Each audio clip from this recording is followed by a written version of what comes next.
It's the most counterproductive, barbaric, and inefficient to fight on a battlefield. You know that war is continuation of state policy, right? So if you want successfully to implement your state policy, and you start fighting, this is the most idiotic way to do it.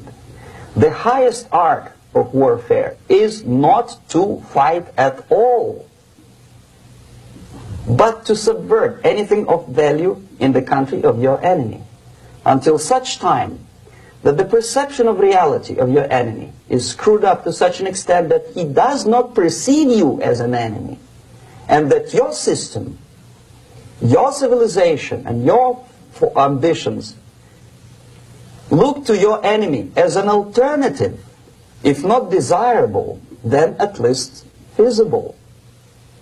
Better red than dead. That's the ultimate purpose, the final stage of subversion, after which you can simply take your enemy without a single shot being fired, if the subversion is successful. This is basically what subversion is. What subversion is, basically, it consists of 4 periods, time-wise. If we start from here and go this way, time, right? This is the beginning point. The first stage of subversion is the process which is called, basically, demoralization. It says for itself what it is.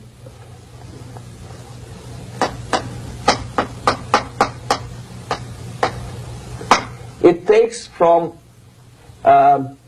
say, 15 to 20 years to demoralize a society.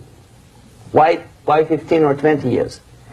This is the time sufficient to educate one generation of students or children. One generation, one lifetime span of a person, a human being, which is dedicated to study, to shaping up the outlook, ideology, personality.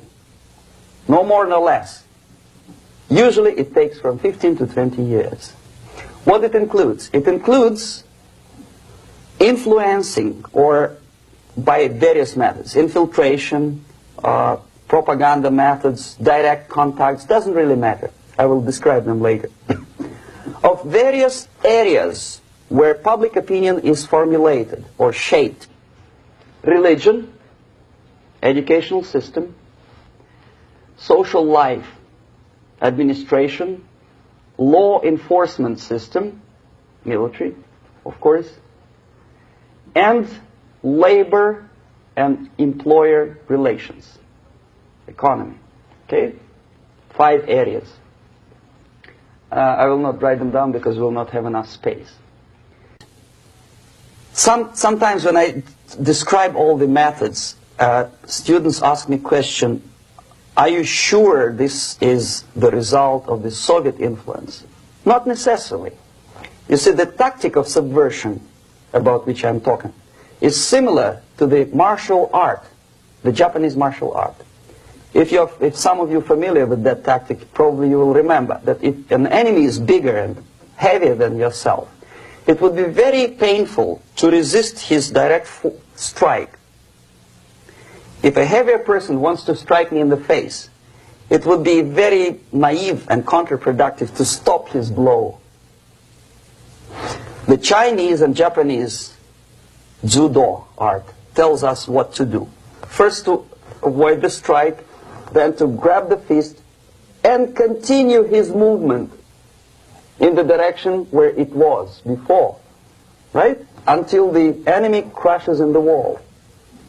You see? So, what happens here? The target country obviously does something wrong. If it's a free democratic society, there are many different movements within the society. There are obviously, in every society, there are people who are against this society. They may be simple criminals, ideologically in disagreement with the state policy, conscientious enemies, simply psychotic personalities who are against anything.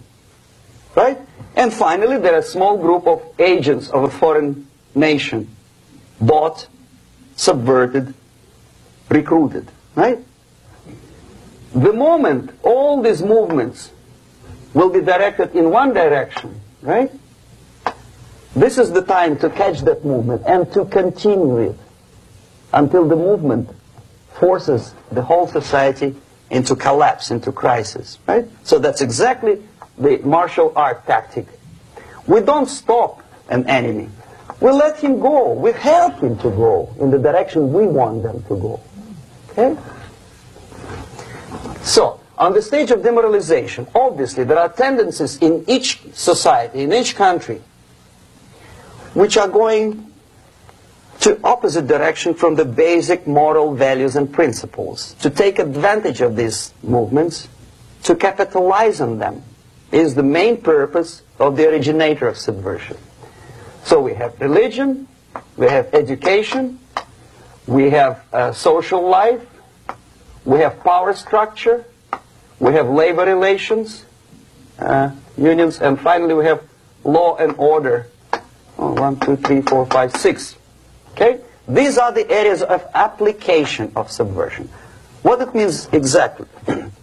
In case of religion, destroy it, ridicule it, replace it with various sects, cults, which bring people's attention, faith, whether it is naive, primitive, doesn't really matter. As long as the basically accepted religious dogma is being slowly eroded and taken away from the supreme purpose of religion, to keep people in touch with the supreme being, that serves the purpose. Therefore, replace it, accepted, respected religious organizations with fake organizations. Distract people's attention from the real faith and attract them to various different faiths. Education. Distract them from learning something which is constructive, pragmatic, efficient. Instead of mathematics, physics, foreign languages, chemistry, teach them history of urban warfare, natural food, home economy, your sexuality, anything, as long as it takes you away.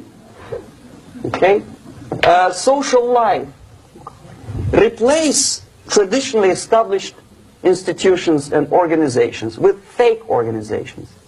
Take away the initiative from people. Take away the responsibility from naturally established links between individuals, group of individuals, and society at large, and replace them with artificially, bureaucratically controlled bodies. Could be stopped right here, both as an expert and as an import. And that takes one step, one very important thing to do. You don't have to expel all the KGB agents from Washington, D.C. The most difficult and at the same time the simplest answer to the subversion is to start it here and even before, by bringing back the society to religion, something that you cannot touch and eat and put on yourself, but something that rules society and makes it move and preserve it. The ideas are moving society and keeping mankind as a society of human beings, intelligent, moral agents of God. The facts, the truth, the exact knowledge may not. All the sophisticated technology and computers will not prevent society from disintegrating and eventually dying out. Have you ever met? It's very simple. You don't have to shoot people. You don't have to aim missiles and Pershings and cruise missiles at Andropov's headquarters. You simply have to have faith and prevent subversion. In other words, not to be a victim of subversion. Don't try to be a person who in judo is trying to smash your enemy and being caught by your hand. Don't strike like that. Strike with the power of your spirit and moral superiority. If you don't have that power, it's high time to develop it. And that's the only answer. That's it.